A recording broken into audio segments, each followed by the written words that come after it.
All right, our first keynote presentation is about navigating the Alpha era, insights into the thinking and actions of Generation Alpha. I don't even know who this generation is, so I can't wait for this. It is now my pleasure to introduce a visionary in the field of social research, an influential thought leader and a best-selling author, Mark McCrindle. As a TEDx speaker and renowned demographer, Mark has shaped our understanding of generational change and social trends, even coining the term Generation Alpha to define the newest generation. Can you please make welcome to the stage Mark McCrindle.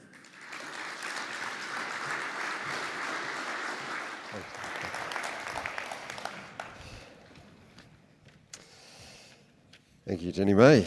Good morning. Great to be with you and to continue this theme, really, in some ways to introduce this theme of connecting across the generations and to build those bridges, as Raylene was sharing, to connect across the generations, as is our theme. We do well to understand that emerging generation, the young ones, the children and teenagers, because they really provide a lens to which we can see the future, and they are the emerging generations that we are connecting with. And so that begins by an understanding of them, to be able to then bridge that gap and effectively engage with them. And really what we're doing as we think about the youngest generations in our society is we're thinking about the future. Now, being a futurist is something that all leaders need to be. You're leaders here at this conference, that's why you're here. And leaders, by their very nature, are futurists. You know, they look down the road further than others do, and that's why they can lead the team. They take that view to the horizon to understand the external environment and the trends coming their way so that they can prepare their organisations and their teams for that. We wrote in a report recently that every great leader is first a futurist. Many skills and qualities leaders bring, but the first one, I think, is being and thinking like a futurist. They see things not just as they are, but as they could be. They bring that vision. They respond to disruptors. They prepare for the changes. They understand the changing context. And key part of that future that they see is obviously the emerging generations and connecting and engaging with them. Now, these emerging generations are not just the future, as we heard and saw this morning. They're the now generation. And so what is key is to understand how they are shaping our times and indeed how they are being shaped by these times. And to that extent, you know, when we do this work of futurism, you're looking at the trends, understanding what is shaping our communities, our society, and indeed our globe. There are three key things that we notice about trends these days. They're not just singular, the trends. They're not just linear. They're multifactorial. You know, it's AI in the hands of a new generation that are globally connected as they move into the workforce that is changing our times. It's a multitude of these trends coming together that bring about the mega change, that bring about the transformations. And so we can't just define the future by looking at the emerging technology. We can't just predict the future of our communities by looking at demographic trends. It's how all of those spheres or trends come together that changes the future. Our trends these days are multifactorial, and more than that, they're accelerating. I'm sure you've seen that. The life cycle is shorter. The speed of change is faster. The extent of that transformation comes with an increasing velocity of the trends. Only a few years ago, we were hearing about ChatGPT, and in our research, we have found that the majority of Generation Z, so young 20-somethings in the workplace, use AI on an at least daily basis, just in their work. And so from hearing about something to it becoming mainstream in just 3 years, that's the accelerating nature of the trends these days. They don't have the long lineup or introduction phase that used to define trends of the past. So they're multifactorial in nature, they're faster in approach, and they're global in scale. It's not just local trends that are impacting things or national ones, but indeed the global ones. And if it's happening over there, it's going to wash ashore here. That's just the reality of this globally connected world in which we live. And so that brings us to understanding the generations, because they, in a sense, are the multifactorial conduits. They represent these times. They're the early adopters of technology. They're the new demographic. They're shaping the workforce and the future. And they introduce the trends in a social media-driven world in a faster way than ever in the global generation. So in some ways they personify or are emblematic of these factors that shape the trends these days. So what's key for you in leadership is to understand all the generations and bring them with you on this journey. I like the quote from John Maxwell, a leadership expert, and he says this: if you're leading and no one's following, then you're just out for a walk. And oftentimes we're leading strongly, but where is everyone, We've got to bring them on the journey.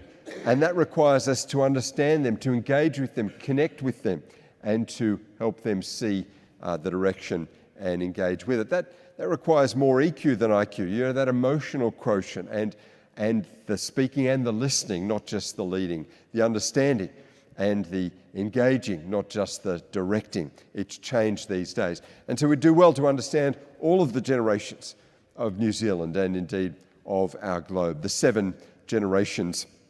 And in New Zealand, while we're thinking about the younger generations in this particular focus, keep in mind that all of the generations matter. In fact, as a share of population, the older generations are larger than ever before. New Zealand has an ageing of the population. The midpoint in population, if we go back to the year 2000, 25 years ago, it was 35 here in New Zealand. Now the midpoint in population is 38. And so it's right in the Generation Y, the older edge of Generation Y, also called the millennials. 38 is the midpoint in the population and in the midpoint of these generations as well. We've got people living longer now than ever before. In the year 2000 here in New Zealand, the life expectancy at birth was 76 years of age. Today it's just over 80 years of age. So that's 4 years of increased life expectancy at birth, granted in 25 years of time. It's pretty phenomenal, this longevity boom that's being experienced here and across Western countries, and therefore the ageing profile that flows from that, the midpoint in population moving up those generations a little. But at the same time, we've got to understand the younger generations because they are shaping things and represent the future. Now, with all this talk of an ageing profile and longevity, and indeed record low birth rates in New Zealand, down to 1.5 is that total fertility rate, 1.5 babies per woman. It's the lowest birth rate ever recorded in your country.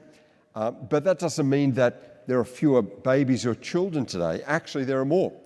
Because if you go compared to the year 2000 to today, the population here has gone from 3.8 million to 5.3 million.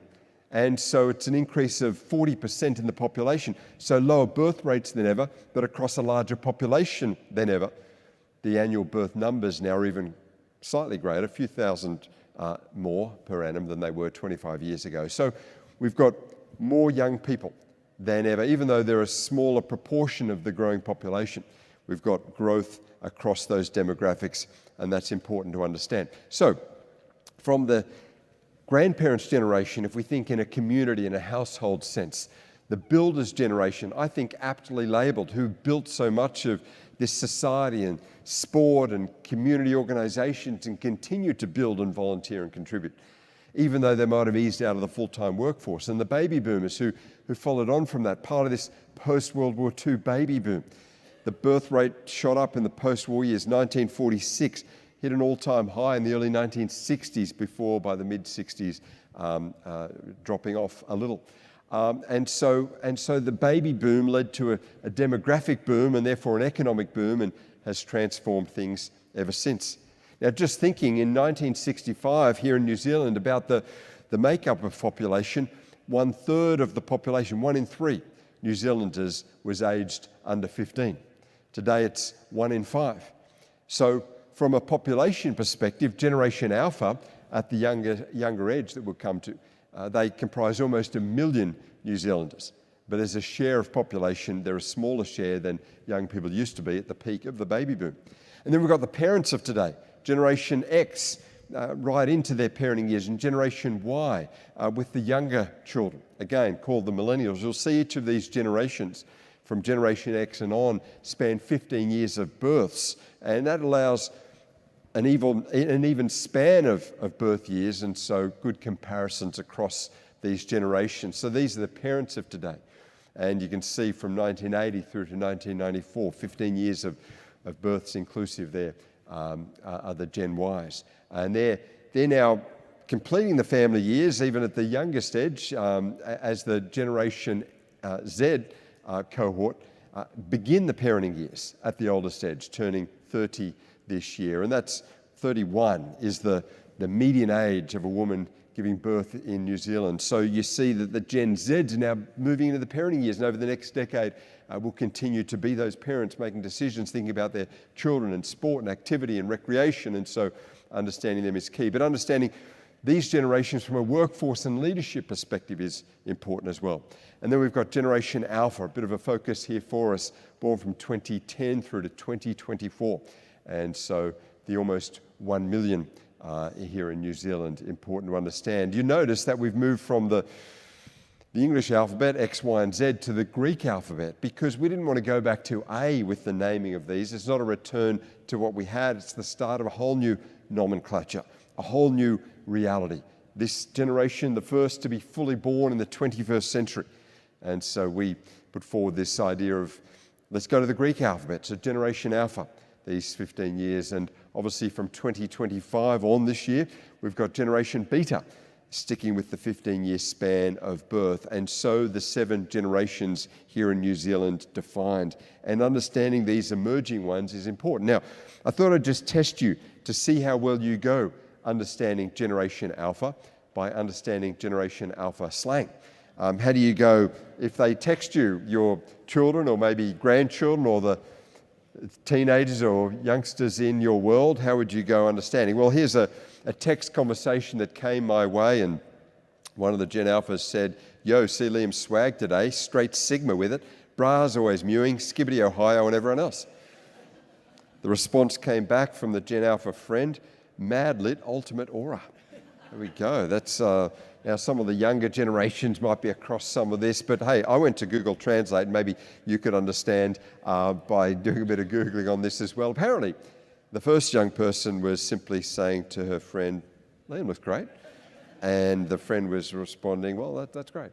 And not sure why they didn't just sort of communicate like that, but it highlights that each generation brings slang and uses new technology and connects in new ways, and understanding that is understanding something of the popular culture, not only that shapes them, but they drive.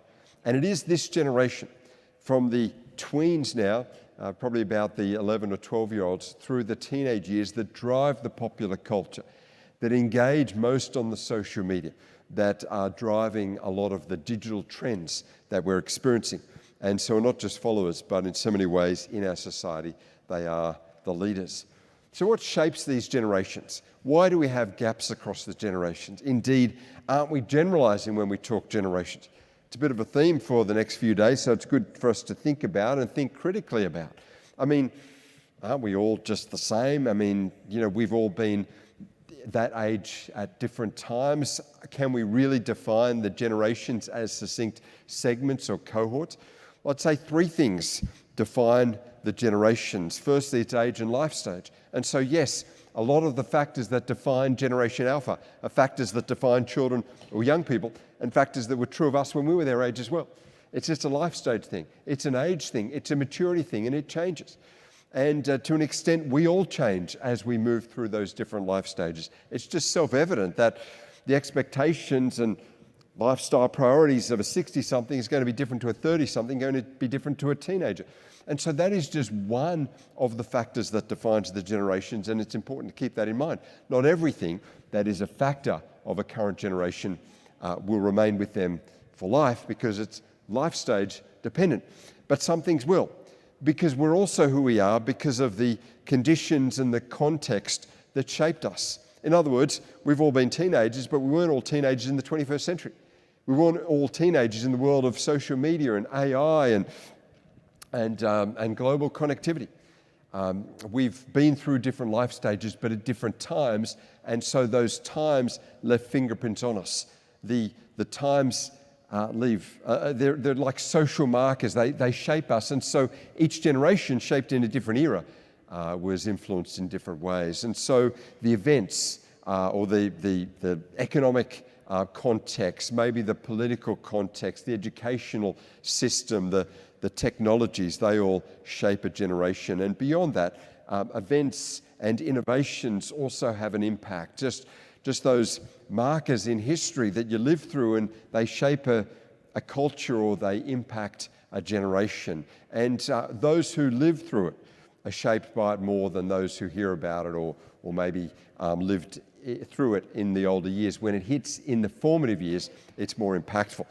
Those of us maybe that were shaped in the era of September 11 or various economic upsets for the baby boomers, the very baby boom shaped them, and therefore the post-war birth years shaped their future as well. So it's these different factors that create a generation and create some difference in outlook and priorities and expectations, and difference in many of those differences are lifelong as well. So what do we know about Generation Alpha? Just a few characteristics as to why we ought to lean in and effectively engage with them. They're the largest generation. Now, I just outlined that with numbers of births. Even though the birth rate is lower, the birth numbers mean that they're the largest generation in New Zealand, even larger actually than the baby boom of the late 1950s, early 1960s, because the population is so much larger. But from a global sense, that's even more the case.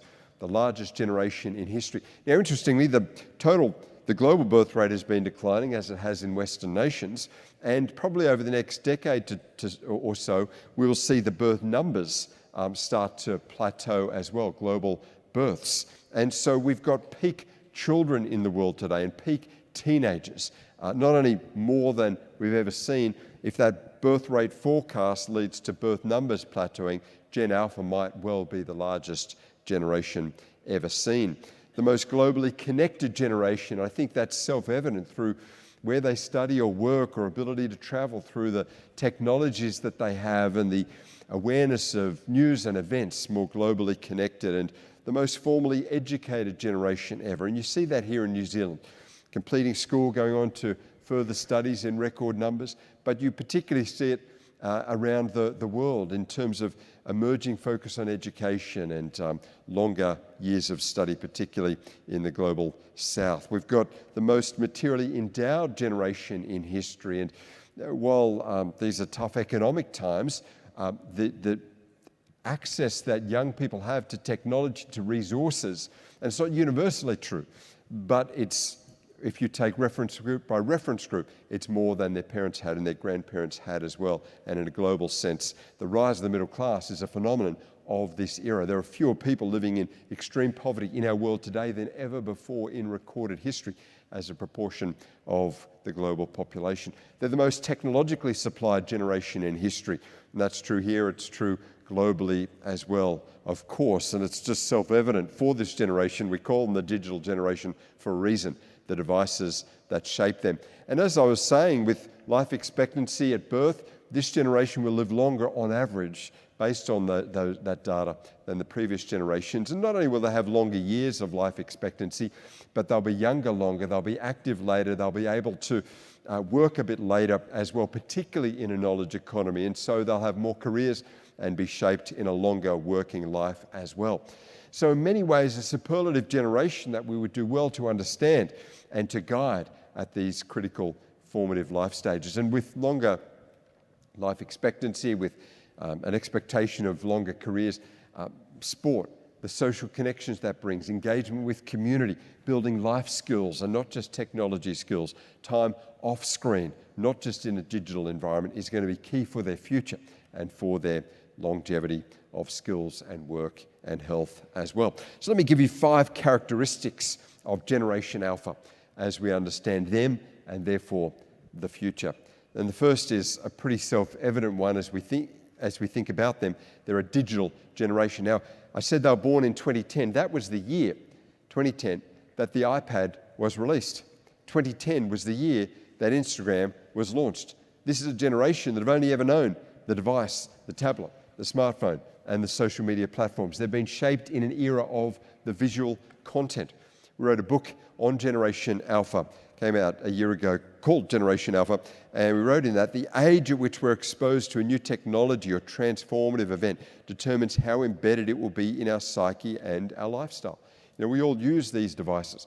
We're all on perhaps social media, but we weren't all using devices like this and on social media and these visual platforms in our formative years. We've adapted to it. We are the technology transactors. We pick up the device, we transact, we put it back down. We use these things for productivity tools, for work tools, for connection. But the younger generation are technology integrators. This is just integrated into their lifestyle from the youngest age. Have a look at this Gen Alpha here as she interacts with the world around her. And she is, if you look at her finger motion, she's definitely trying to change the screen on this thing, and it's not updating at all.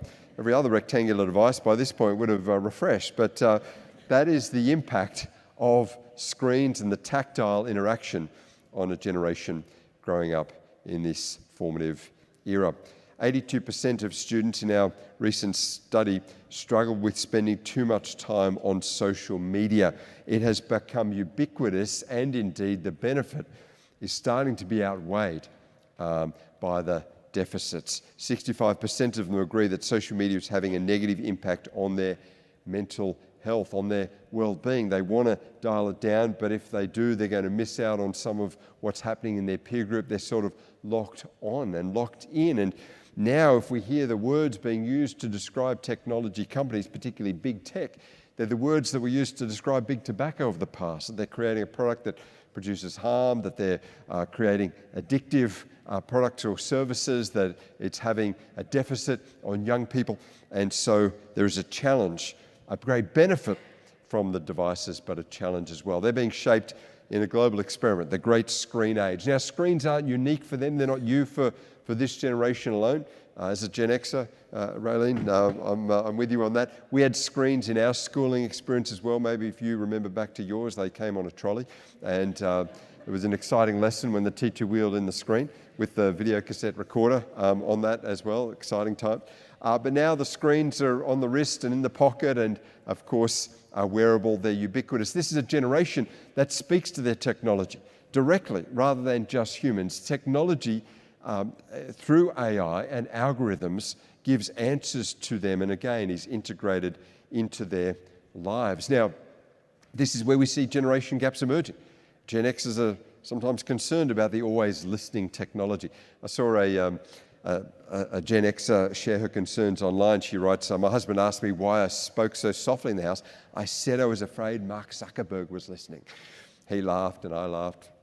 And then Alexa laughed and Siri laughed. So got a bit strange after that, but maybe the Gen Xer knows something. But young people are not as concerned about that privacy because they're looking for utility, they're looking for convenience and effectiveness, and they will interact with the devices of their world. They've been shaped in, and they're more attuned, and that acuity for the digital is greater than it is for us. But they're not only digital, they're also visual. That's how they process information. You and I probably go to Google for search. Not so young people who spend longer. New Zealand, and we found in Australia, teenagers spend longer searching on the YouTube platform as a search engine in itself than they do on Google, because they don't want to read an article on it, they want to watch a video on it. And now TikTok as a content platform for skills and tips, peer-generated video, short-form video, not just for social entertainment or engagement, but for learning and education itself. And so most of that search taking place not on Google anymore. When we surveyed the parents around this experience, 50% of parents of these Gen Alpha young people are postponing their child's ownership of a device for as long as possible. And 71% of the parents of the Alphas have delayed or are delaying their child setting up a social media account for as long as possible. There's just been legislation passed in Australia banning the use of social media for children under 16. So we're starting to see legislative engagement here, a recognition that the social science is showing some challenge, and so moving to the legislative reforms. Now, and parents are recognising this as well. You see how the tone has changed. The previous generation, the Gen Xer parent, when they were beginning their parenting journey, the future was digital, and so let's get our kids into robotics and coding, and there were coding camps and clubs, and let's get them involved in the lunch hour at school. Maybe they can sign up for that because they're going to be equipped for this digital future. And now the next generation, the millennials, and now Generation Z, who've grown up with technology, are saying, yeah, it's the future, but also we need to develop our children holistically and make sure they're not overdone on the technology because they can, with clear eyes, see the downside. And so they're limiting, they're restraining it to some extent. I saw this, a parent share this meme when your kid misbehaves, you're trying to decide if taking away electronics is more of a punishment to them or to you. Because when you take it off, you've got to manage them and find other things for them to do. But you can see where you bring a solution to that, because sports and recreation is the key alternative. It is that offline experience. It provides the connection with others. It develops real-world skills and the gross motor and the fine motor skills and gets them away from the screens, which parents are looking for. We surveyed adults and asked them, what words would you use to describe Generation Alpha? And here were the most responded to words on a long list of words or phrases describing the next generation. And number one on that list, as you can see, tech-savvy, far above any other characteristics of what you see. Now, there are some other positives in the word, and maybe it flows from that tech-savviness. They're intelligent, they're socially conscious, they've got this global empathy, and they're just a few clicks away from any piece of information on the planet. I mean, that's phenomenal. But the tech-savviness also, I believe, comes with some negatives, and you see that: anxious, entitled, poor social skills, and fragile. There's certainly a correlation across these. Whether there's a causation from that tech-savviness, well, there's still research taking place on that. But you see the challenge that society recognises with Gen Alpha and why they're looking for off-screen alternatives. There are fears that this generation has been given so much, the most formally educated, technology supplied, materially endowed with more life years than ever, growing at a time of an ageing population, coming to the workforce where the workforce is ageing as well. So much opportunity. Might not live up to that potential if we don't guide them into and develop them holistically into these broader areas. From our research, there are some other fears of this digital, global, connected generation.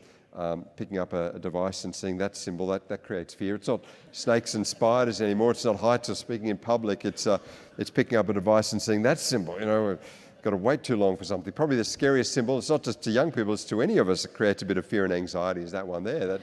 That creates panic right across the board, I'm sure we can recognise. So it's a digital generation that are visually consumed in terms of how they process content, and social in terms of the influence factors, social in terms of what drives those activities. And we need to recognise that. It's not what the experts say or the authorities recommend, it's what the peer group will influence them towards. And that's not just the peer group that they know, it's the digital peer group as well. There's an artist, a photographer, Eric Pickersgill, and he's got a new series of photographs out that he simply calls Removed. And he just goes around society and just takes photos of people interacting in their world. And then he takes that photo and he digitally removes any devices, any electronics in it, just to highlight how abnormal our current social interactions are. Here, for example, you've got the three kids. Now, in no other era would you have three kids just sitting side by side like that with no connection. Obviously, the original photo had the screens there that he has removed, and it tells us something about our society and where things are at. And I'm sure you, as leaders in sport and recreation, see an alternative and a possibility and a benefit that you have to bring. It's a generation that is using social media in record hours, record time investment, and yet is less socially connected in a genuine sense than ever. We just finished a national study on this in Australia on loneliness, and 59% of Australians say they feel lonely often or sometimes, and when we filtered by generation, we just took teenagers, that went up to 74%. From just over half of the population to 3/4, and I'm sure if we replicated it here, it would be little different. We've got a generation that are experiencing mental health challenges, well-being challenges, and part of that is that they don't have that social connectivity that used to be the mainstay, and leaning too much on the technology to provide it. Now, yes, they need the digital community, that's part of their world, but they need that physical community as well. And how can we utilise the best of the digital for this generation so engaged that way and bring that across to the physical community? Utilise the online to engage the offline. Because the fact is, even as we look to the 2030s and beyond, for a generation using AI in their workplace in the future, even when we consider that, we wrote, even in the future, the most valuable skills will be distinctively human ones. Because anything we can outsource to technology, we will. Anything that can be done by technology will be. But what technology won't be great at doing, and is not designed to do for a human-centric future, is to connect face-to-face, is to engage, is to build bridges, is to have that empathy, is to do the human thing, to lead, to communicate, to inspire, to connect, and to, across diversity, resolve conflict, engage, and align for a future goal. I saw a safety expert has, in a world of technology saturation, had to update his safety signs. This was one that I saw: in case of fire, exit building before Instagramming. No selfies and no status updates. We've got to keep it safe. So if we look at how we connect in this digital era across the generations, how you communicate, how you engage and even market, it has changed just in the span of these generations. Think even from a payments perspective, maybe in the clubs or communities, how you take payments. It wasn't that long ago, the era of the baby boomers and even into the Gen Xers, that cash was king and checks were still accepted. And now it's an era of contactless payments, of digital, of crypto, of new forms of payment. Clearly, things have gone electronic. Think about marketing, how that shifted in a short period of time from mass marketing, from broadcast advertising, from even moving on from that a little bit, putting the ads in the papers or getting the web banner ads, to now AI algorithms and suggestions and the power of influencers in social media. From a customer service perspective, you used to, back in the day, go in person to the bank branch or to the utilities company to sort things out. And then you'd get on the phone, and call centres really emerged. And you can see how that shifted from email to live chat and now virtual bots. We just finished a study again back in Australia, and we found the majority of Australian teenagers, older teens, said if they need a customer service solution, they would rather interact with a chatbot than speak to someone on a call centre. They find that more efficient. They're more attuned to that. And so you see how customer service has changed. From a brand value perspective, in the past, maybe our parents' generation, think back to that, buying what was recognised or familiar, what was quality and proven over time, to now a generation looking to, what's the story behind this brand? Here's what the influencer said: it's a new brand, it's a startup, it's innovative, it's I don't recognise it, but that's part of the cachet and part of the influence over it. It's new and fresh, and it's got a story behind it. And so the brand values have shifted. The engagement with products and services have changed, and we can't just rely on legacy or history to engage with the next generation. Now, all this, as you think about your sport, your recreation, your sector, and you think, well, how do we respond? This is fast change in a short period of time. How do we engage with the Gen Alphas, or even look down the lens of the Gen Beta to come? It creates a sense of change fatigue, where we sometimes get overwhelmed by change. Sometimes we get resistant to change. That's just human nature. We sort of get dismissive of it. We think, oh, well, they're the sport, it's not really different. I like what one young Gen Alpha teen found in this era. His grandmother was struggling with too much technology change, and you know what it's like with the new remote controls for TVs, far too many buttons, and she was pushing the wrong ones and messing up the programming on the TV. The young Gen Alpha grandson had to come around and reprogram the TV. A couple of weeks later, he had to come around and do it again. Finally, he solved Grandma's problem, and he just took a little bit of masking tape. That's all that was required, and solved the problem once and for all. Now, that might work there, but I think amidst fast and constant change, we can overcome the change fatigue and the resistance to change by getting an understanding of the change. And when we see where things are going, when we understand the context, when we observe those trends, they won't be the disruptors. We'll see the opportunities in them. And indeed, we don't have to bring the solutions to all the change. I mean, who said we have to be the experts in social media or AI or the digital world? That's what the young people are attuned to. And so when we have a multi-generational solution, when we have an intergenerational outlook, we can together solve the problems or the challenges that are emerging in this era. So from the digital and the visual to the social and the mobile. Mobility, not just in terms of the devices that they use, but in terms of the lifestyles that they have. Work has changed. It used to be time and place bound, and now flex is the reality. Where we learn and study has been decoupled from classroom or location, and clearly work from anywhere has become an expectation. The pathways from school into vocational employment or trades versus professions through university and the knowledge economy. That's also changed, and the pathways are fluid, and there's more opportunities, and it's not just one career or one direction, but far more opportunities in that regard. In fact, even how our life is divided has changed from traditionally study being at the start of life and then the work life and then retirement, to now study being sprinkled throughout life, upskilling and retraining, micro-credentialing, ready for the second career or the third one, not just getting a job, maybe starting a job, maybe side hustle, gig economy, entrepreneurial activity, maybe semi-retirement. It's far more fluid and varied than our life trajectory used to be. In fact, our estimations for school leavers today is that they will have 18 separate jobs or employers in their lifetime across 6 separate careers. There'll be more of that career transition and changing. And so the challenge is not just attracting them into your sector, but retaining them with more opportunities and options than ever before. The tenure has shortened, the attraction is harder, and understanding them is key for that equation. But what it reminds us all of, because we're all to some extent on this pathway, is remaining upskilled and refreshed in our areas, because that education at the start of life won't sustain all of us who are working later and can work longer than ever in a knowledge economy, where the physicality is not as required, and why we had those traditional retirement ages, but where we can work and will, this next generation, we believe, work well into their 70s, because in a knowledge economy they can.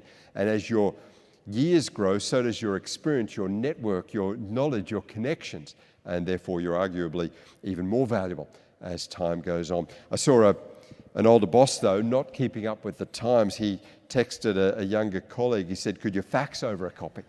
And the response came back, "No, I can't fax because of where I live." He was surprised. "Well, where do you live?" And she said, 21st century. Just a good reminder to be updated with these things.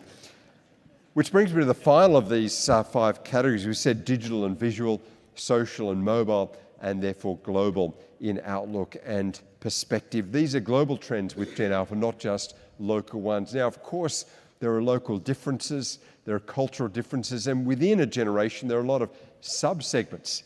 We're not just who we are based on our generation. I think that's the best first place to start to understand any segmentation. I mean, we do deal in segments, in cohort analysis in society, in marketing and connecting and engaging, because we can't understand every individual. And so we have to think, well, how are we, from a likelihood model, how are we get better connect? Are we engaging, communicating effectively? And there's gender and cultural and socioeconomic and so many other factors that might play into that. But as I said, because of the multifactorial nature, generation as defined by age and life stage and experiences, the times that shaped us, the events, the technologies in our 40 years, all of that means it's a robust model with which to begin.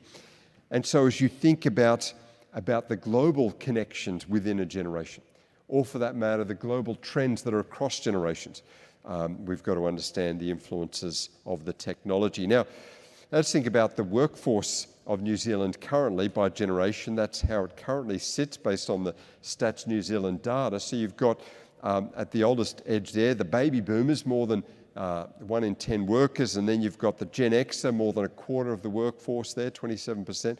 The largest generation at work currently here is Generation Y, the millennials, they're a third of the workforce, but Generation Z, born since the mid-90s, are now a quarter of the workforce. But let's wind the clock forward a decade to 2035. That'll come pretty quickly, and this is how it will look then. You can see that the Gen Zs will be the dominant generation, the largest proportion of the workforce, almost a third. But Generation Alpha, you can see in the pink colour there, 1 in 5 workers within a decade. They're not just the children or the students of today or the young teenagers, they are the fast emerging workforce as well.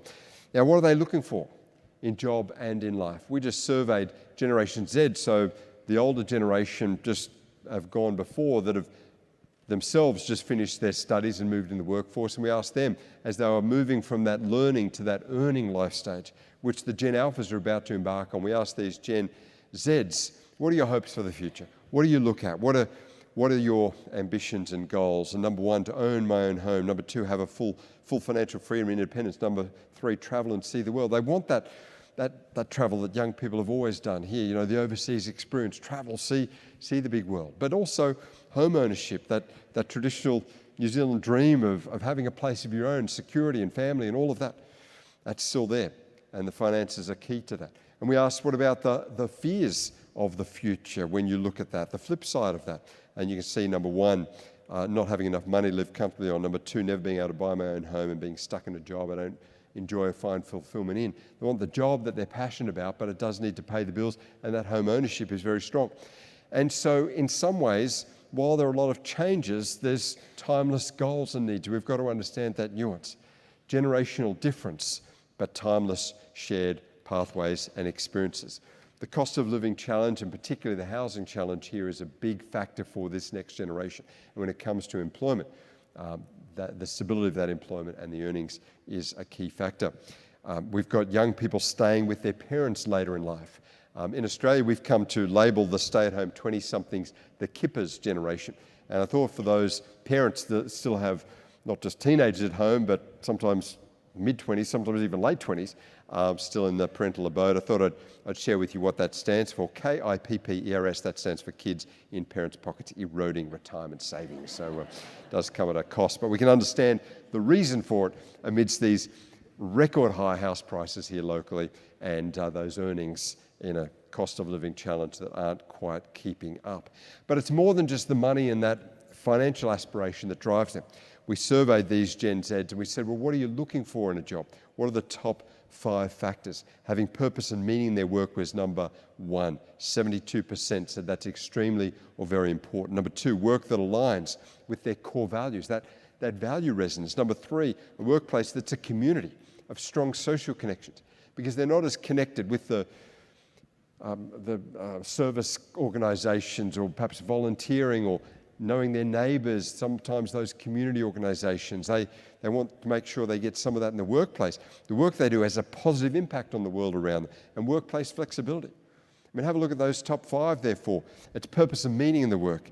It's core values, it's social connection, it's a positive impact, and it's flexibility. If we can get those things right, we're really providing a great employer brand for this next generation. And I think the sport and recreation sector offers that. It is about connection and community. It is about purpose and meaning and values and making a difference. It is about having impact and shaping the future. It speaks their language. We wrote here, to some, work is simply a job, but to many more, it's a lifeline to social interaction, purpose, and a place of belonging.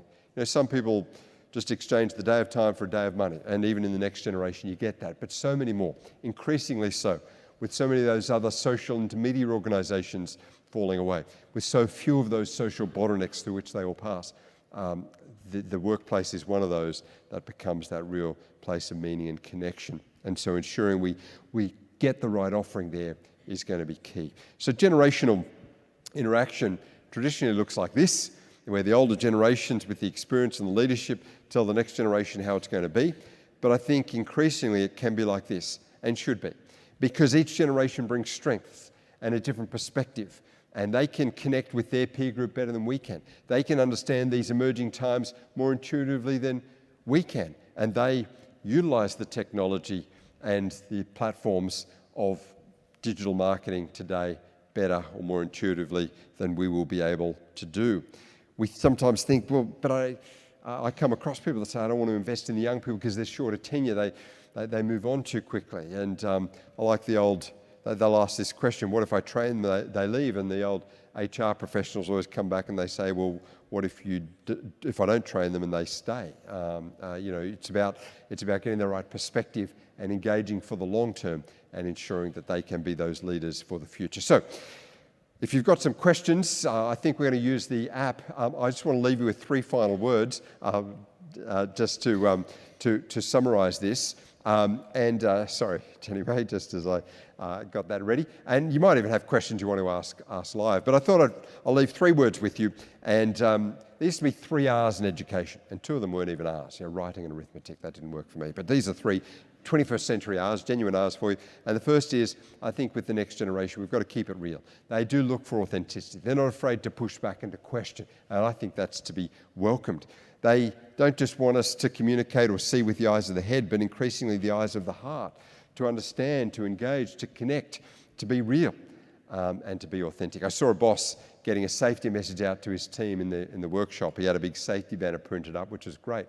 But unfortunately, his method of attaching the banner just didn't quite link up with the message. So we've got to walk the talk. That's keeping it real. Second takeaway here is we've got to be responsive. We can't just expect things to fall in line with what we knew. What worked in the 90s may not apply today. What even was great in the early 2010s may not connect with the Gen Alphas and Betas. The strength of an organisation comes from its stories and traditions, and that is key.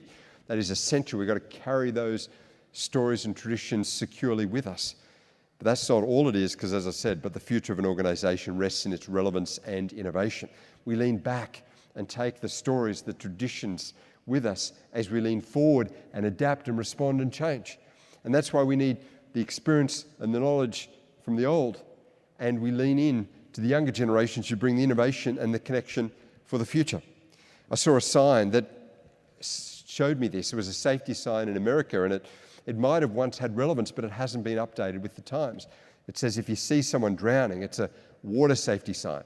Now, right in the middle, that is supposed to be a stick figure of someone with their arms raised, but it looks too much like LOL, and to LOL, to laugh out loud, that is not the right response. So it seems ridiculous in this era when it hasn't been updated for the changing understanding. We've got to be responsive, we've got to be adaptive, we've got to change. So keep it real, keep it responsive, and finally keep it relational. That is foundational to leadership, to engagement, and to intergenerational connection. We just surveyed employees with a study. We asked them, what do you look for in a leader? What are the key characteristics that you want? And we put a lot of characteristics to them, but this is how the data played out. And just have a look at the top 5 for a moment compared to the bottom 4 or 5. Now, it's not as though the bottom ones don't matter. They do, but they're just not as prioritised. And have a look at the top ones. Approachable, a leader who's got clear communication, lives with integrity, empathy, accountability. It's the character of the leader. It's the leader who engages. It's a flat structured leader rather than the hierarchical leader. And what's lower down, the results driven, the charisma, the authoritative, the business acumen, that stuff might be important, but it's lower down. In other words, the relational side more than the assertive side, the connection, engagement side more than that type A traditional leadership style. If you've seen that show, The Office, you've seen that traditional hierarchical style that Michael Scott brings. He says things like firings will continue until morale improves. It's not going to do it, is it? You can't change someone's internal sort of perspective by the external threat or force. I'll conclude with this. The success of a leader is measured not by what they achieve in their tenure, but by what they set in motion. And that is best done by impacting and investing in the next generation, the alphas and the betas, so that starts to ripple, that will have generational impacts even beyond. I wish you all the best in it. And thank you for listening and for your questions. Thanks. Thanks so much, Mark. As a parent of a Generation Alpha, I feel very, very seen. You actually answered some of the questions just towards the end there in terms of how do we interact with these younger generations. But I do have one from, where are you, Nick? And I've lost you. No, Nick has absolutely gone off my screen. Just in terms of, is there a blind spot for those in the room who are engaging with these newer generations?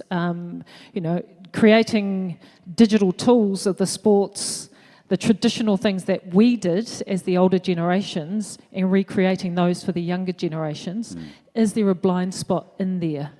That's a great question. Thanks, Jenny May. Yes, we naturally connect. My background is psychology, and I remember looking at affinity studies. We naturally connect plus or minus 7 years of our age, right? So 50-something, you just naturally, it's within your breath to connect to even to the younger 40s or maybe to the the older 50s approaching. See, we've got that sort of connection, or 30-something, you can go to the 20s and up to the 40s, but beyond that, so that's within a generation and just to the hinges of the generation before and after. But going beyond that just takes a lot more work because it's a whole different generation, a whole different upbringing. It's beyond our connection.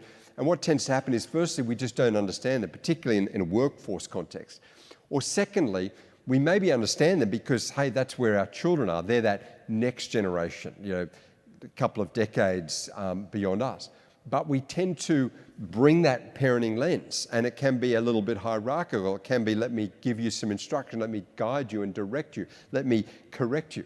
And we don't want to bring that in a workplace or an engagement or a marketing setting. So yes, it's hard to connect naturally across all of the generations. That's why we've got to do a bit of that listening and that understanding.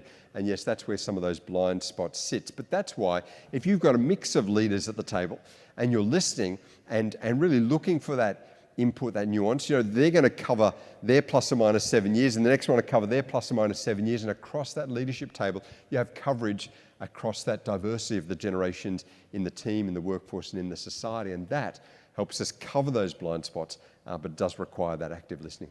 We've got a couple of people asking around Indigenous populations and whether you have any data relating to them. What data do you have that looks at generations from an Indigenous lens?